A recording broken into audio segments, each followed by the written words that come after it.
Welcome to NightCreeps, your black screen haven for slow burn horror stories, perfect for drifting off to sleep, if the whispers let you.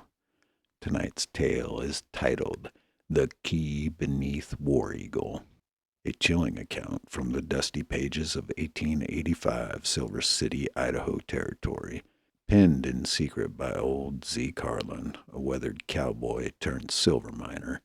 This is his first-hand confession of unearthing something ancient and indescribable deep in the Florida mountain shafts.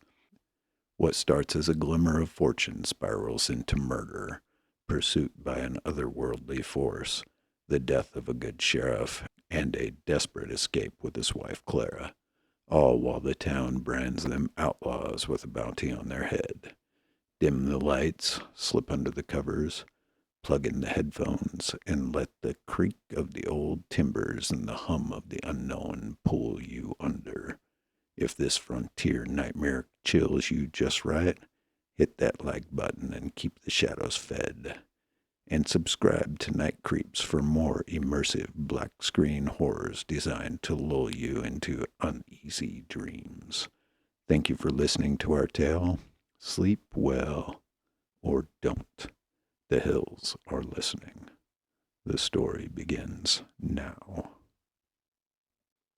In the shadow of War Eagle Mountain, where the Owyhee winds snaked through the rugged Idaho Territory, there lay a boomtown called Silver City.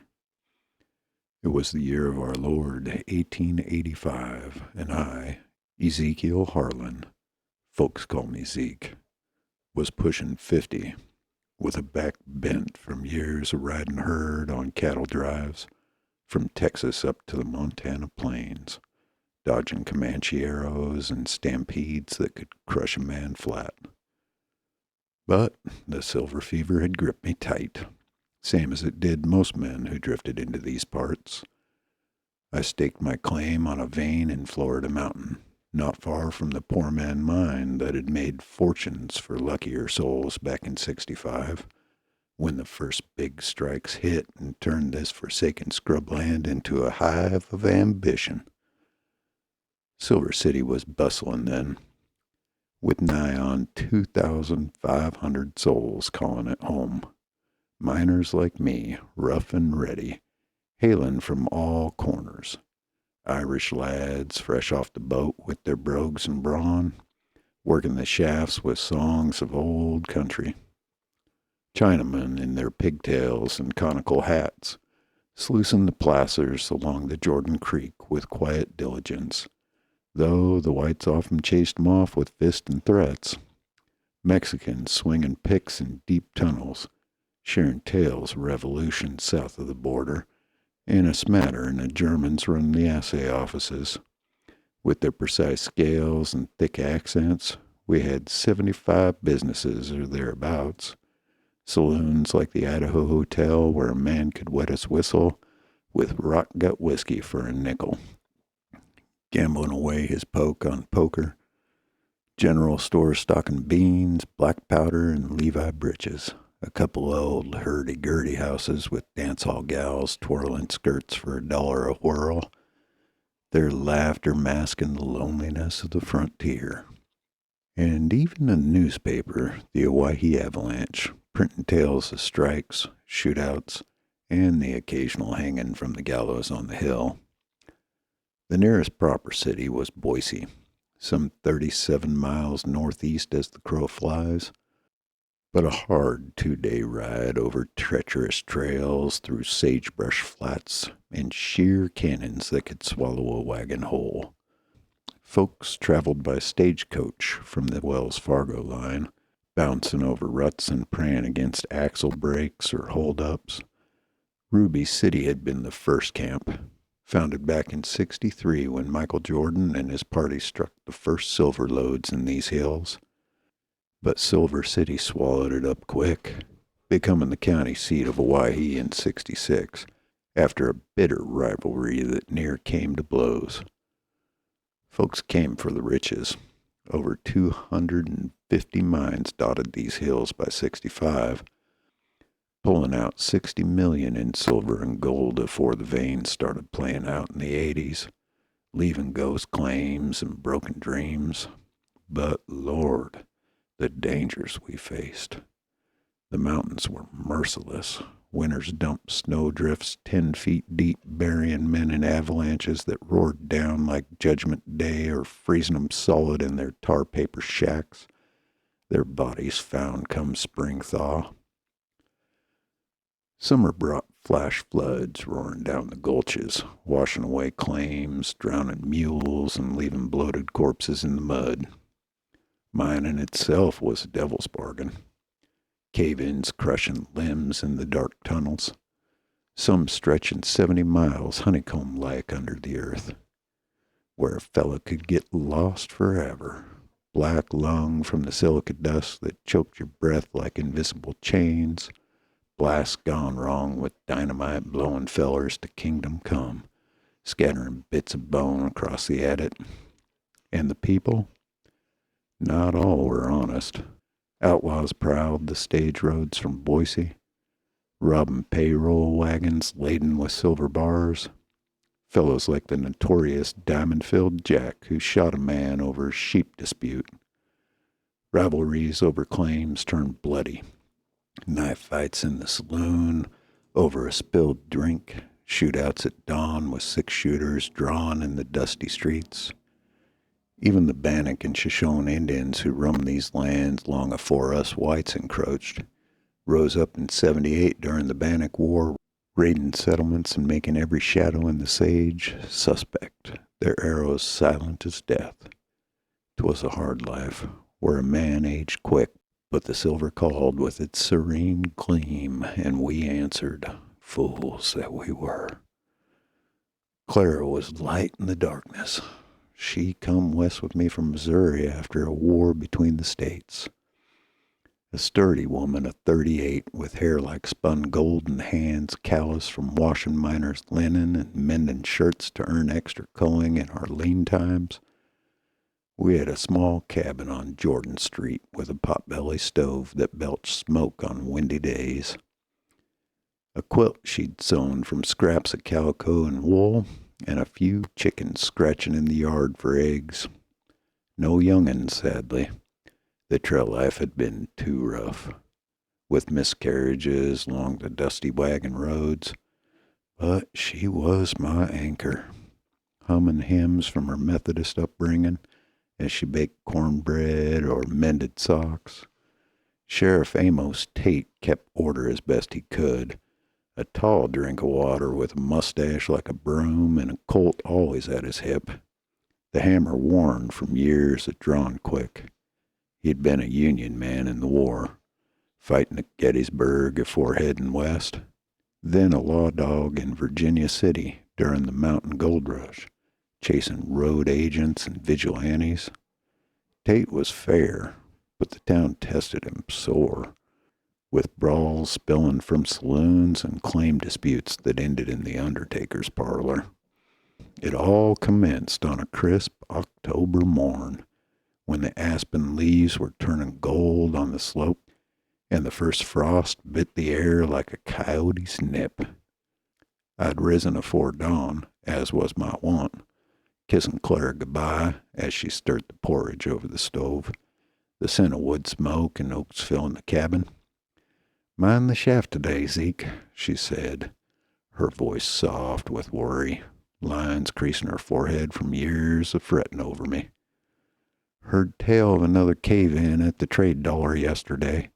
Poor Murphy's got buried alive. They say screaming for hours afore the air gave out." I nodded, strapping on my tool belt with pick, lantern, and a flask of water, laced with a drop of whiskey for the chill. "I'll be cautious, darling. Got a feeling about that new drift I'm digging. Might be the one that sets us up for life." The dangers weighed heavy, but hope drove us deeper into the earth, chasing that elusive strike. I hitched my mule, old Betsy, a stubborn beast I'd bought off the freighter from Oregon, to the ore cart and rode up the mile. to the winding trail to my claim.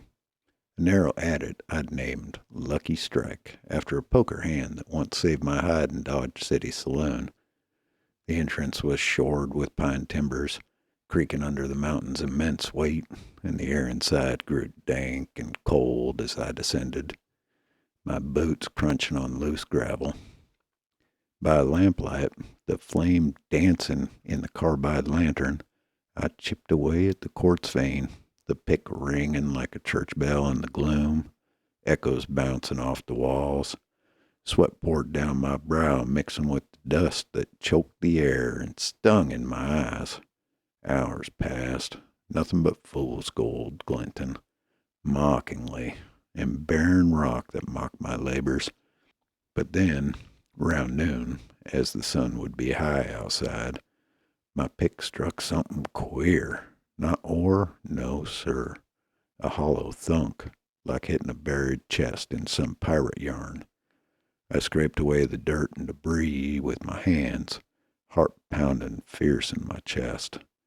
There, embedded in the wall, was, well, I ain't got words for it even now.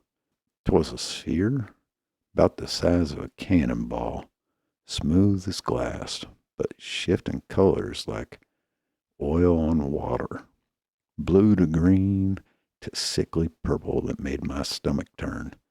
It hummed soft, vibrating in my bones like a distant train on a new railroad line. And when I touched it, whispers filled my head in a tongue older than Adam. Not English, not Spanish, not even the Shoshone lingo I'd heard from the natives trading pelts in town. Indescribable it was, like starlight made solid or a dream trapped in a stone, pulling at your soul with invisible threads. I pried it free with my chisel, careful like, lest it shattered or worse, and wrapped it in a red kerchief. The fabric seemed to warm under its touch. What in tarnation had I unearthed? Some ancient relic from the Indians, buried in these hills afore the white man came? Or something from the bowels of the earth itself, spat up by volcano fires long forgot? I stowed it in my leather satchel and hightailed back to town, the thing buzzing faint against my side like a nest of angry bees. The trail wound down through scrub oak and sage, with hawks circling overhead, and I couldn't shake the feeling of eyes on my back. Clara was waiting with supper, venison stew from a buck I'd shot last week with my old Sharps rifle, simmering with potatoes she'd bartered from the mercantile. "Zeke, you look like you've seen a ghost, or worse. A Bannock war party?" she said, wiping her hands on their apron, her eyes searching mine with that keen intuition wives have. I showed her the find, unwrapping it slow on the oilcloth table, the lantern light making it shimmer eerie. Her eyes widened, hands flying to her mouth. "Lord preserve us, what is that abomination?" The sphere pulsed, and for a flicker I swore I saw shapes inside, twisting forms like smoke with eyes that blink back. "Don't know, Clara, but it ain't natural. Reckon it's worth a fortune to the right buyer. Maybe enough to buy that ranch we dreamed of down in the valley." We locked it in the iron strongbox under the bed, the key hanging round her neck on a chain, figuring to take it to the assayer in the morning. That night, sleep evaded me like a skittish colt. The whispers crept into my dreams, speaking of hidden depths and forgotten powers, visions of stars falling to the earth and burrowing deep. Next day, word spread like wildfire through Silver City, faster than a prairie blaze in a dry August. I'd let slip to my partner, old Jebediah Pike, a grizzled prospector from the California rush of '49 with a beard like tangled wire and stories of Sutter's Mill that could fill a book, about my peculiar find over a pint at the saloon. By evening, the streets were abuzz. Men crowding round in their muddy boots and slouch hats, buying me drinks and asking to see it. Heard you struck the mother lode, Zeke. Something shinier than silver, hollered one Irish man, his breath reeking of whiskey. But their eyes held greed, not cheer, glinting like wolves in lamplight. Sheriff Tate pulled me aside at the Idaho Hotel, his badge catching the flicker from oil lamps. Harlan, if that thing's as odd as folks say, best keep it hid under lock and key. We got claim jumpers and worse slinking around these parts.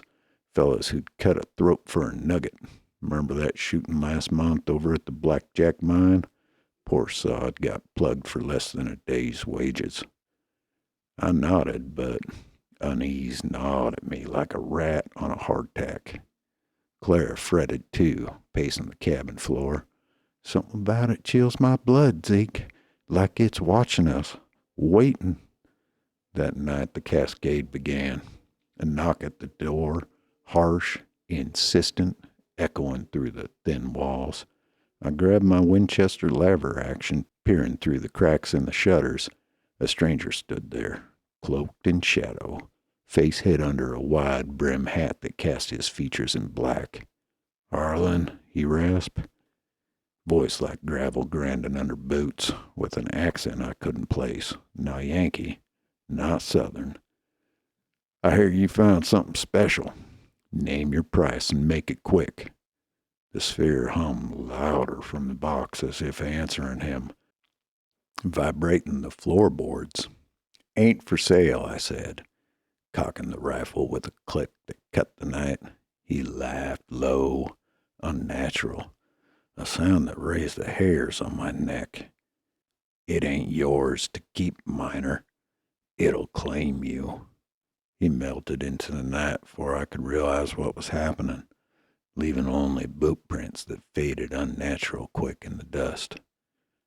Morning brought horror that turned my guts to water.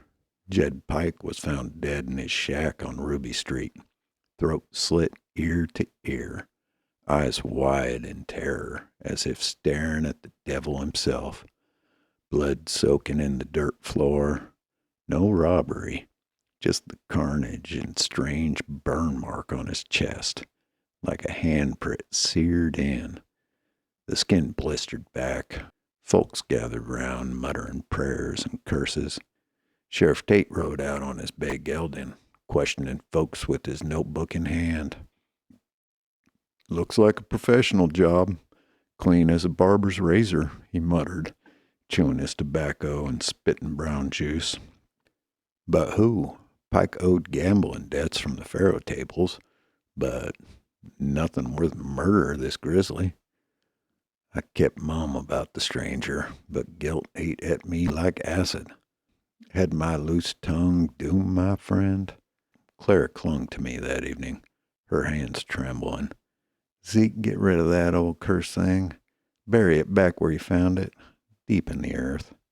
But greed, or was it the whispers, coiling around my mind like smoke, held me fast. I took the sphere to the assayer, Mr. Heinrich, a bespectacled German who tested the ore for big outfitters like Poorman and Gold Chariot. His office smelling of chemicals and pipe tobacco. He poked at it with tongs, face pale under his wire-rimmed glasses. "Got 'em, Himmler, Harlan. This ain't silver nor gold, nor any mineral from these hills. It's alive. See how it shifts? Like quicksilver, but with colors no alchemist dreamed of." As he spoke, the whispers grew, and Heinrich clutched his head, dropping the tongs with a clatter. "Voices, they say it's from the stars, older than the mountains. A fragment fallen long ago." He shooed me out, sweating profuse, muttering in German about forbidden knowledge. That afternoon, another death struck like lightning. A Chinaman named Ling Wei, who'd worked laundry on Main Street and sometimes prospected the creeks with his rocker box, was discovered in Jordan Creek drowned, but with that same burn mark twisting across his face, his queue floating in the water. Witnesses said he'd been asking around about strange rocks from the mines, his broken English drawing curious stares. Tate rounded up suspects, a couple old rowdy miners from the trade dollar known for their brawling and harassing, but they had alibis solid as granite, swearing on the Bible they'd been deep in the shafts. Something's rotten here, Harlan, the sheriff said, eyeing me sharp over a cup of bitter coffee at the hotel. Pike was your partner. You know anything about these burns? Ain't no branding iron does that. Too precise. Night fell heavy as a lead weight. Clara bolted the doors and windows, praying over her worn Bible, her voice quivering on the Psalms. The good book warns of unearthly things, Zeke. Maybe it's demons bauble, straight from the pit. I sat vigil with the rifle across my knee, the artifact on the table, now glowing, faint purple and casting shadows that danced unnatural on the walls, stretching like fingers. Then footsteps outside, soft, stealthy, circling the cabin. A window shattered and a spray of glass, and a figure lunged in, knife flashing cold in the moonlight. I fired, the boom echoing through the cabin like thunder, acrid gun smoke filling the air. The intruder crumpled to the floor, but as I approached, boot steps heavy, his form shifted like the sphere, twisting into smoke that stung my eyes, leaving only a tattered cloak and that burning scent like sulfur from a mine blast. What in blazes? I gasped, reloading with shaking hands. Clara screamed, pointing with a trembling finger. The strong box was open, empty. No, the sphere was still there on the table, but how had it called the intruder, or was it playing tricks in our mind? More murders followed, swift as a mountain lion's pounce, each one twisting the knife deeper. The barkeep at Wells Fargo stage office, a jovial feller named O'Malley, who overheard me talking loose-lipped over ale, gutted in his bed, entrails strewn like a butcher's leavings. Burn on his throat. A dance hall gal, rosy, with her painted lips and flirtatious ways, who'd pried with sweet words during a waltz, strangled in her room above the hurdy-gurdy. Silk scarf twisted tight, burn mark branding her neck like a noose of fire. Silver City panicked. The streets emptied after dusk. Folks barred doors, loaded shotguns, and whispered of a curse from the old Indian burial grounds nearby. The Owyhee Avalanche ran headlines in bold type. Phantom killer stalks the streets, his Silver City luck running dry. Sheriff Tate formed a posse of hard men, miners with picks and deputies with badges, riding the trails under the moon, lanterns swaying, but found only empty claims, coyote howls, and an eerie silence that pressed like fog.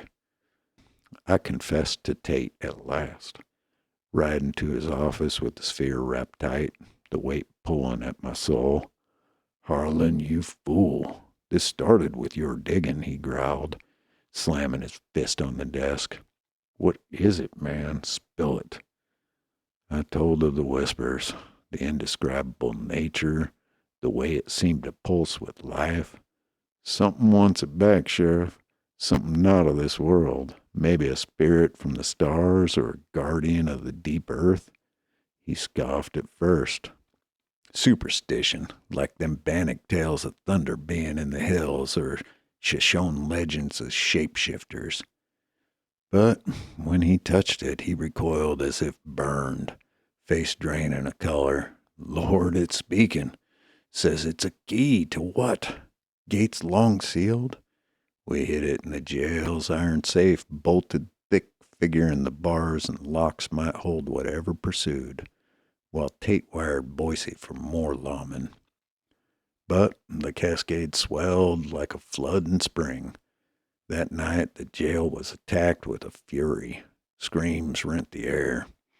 Deputies dead, burned and slashed, their bodies twisted in agony.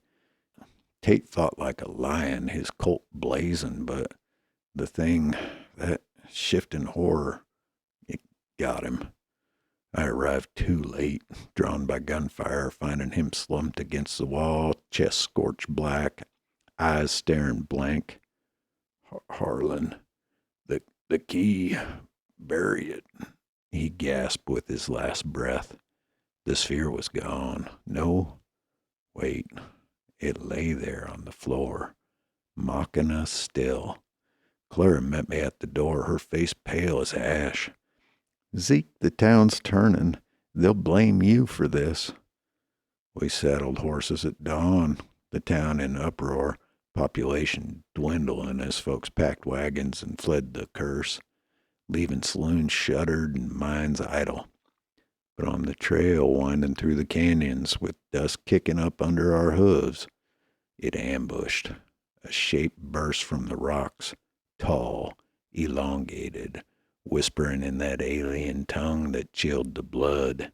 It grabbed Clara, burning her arm with the sizzle, the smell of seared flesh hitting like a gut punch. She cried out, "Zeke!" as it tried to drag her toward a gulch. I fired bullets passing through like smoke, but Clara fought back fierce, stabbing at it with her boot knife. She'd learned that grit on the wagon train west. The thing recoiled, howling unnaturally, and we fled back to the mine, sphere clutched tight. Deep in the shaft, the air thick with damp and despair, the whispers roared into a crescendo. The thing appeared again, indescribable horror, shifting flesh and shadow, eyes glowing like forged embers, limbs stretching impossible. The key returns, it hissed. In English now, voice echoing off the walls. Was it from the stars as Henrik raved? Or a guardian spirit, angered by our greedy picks violating sacred ground? It lunged for us, claws raking the air, but Clara shouted, "Replace it, Zeke! Back in the wall!" I slammed the sphere into its original hollow, sealing it with rocks and prayer. A blast of light erupted, blinding with screams echoing. "It's not ours." The tunnel shook, rocks tumbling, but we scrambled out as it collapsed behind. The murder stopped, but the town, they found Tate's body and spun tales of me killing him over claim dispute or some such rot. A bounty went out, $500 on our heads. Posters nailed up from Silver City to Boise calling us outlaws. Clara made me swear to silence as we rode hard for the border, changing names and hiding in the wilds. Let 'em think what they will, Zeke. No one had believed the truth anyhow.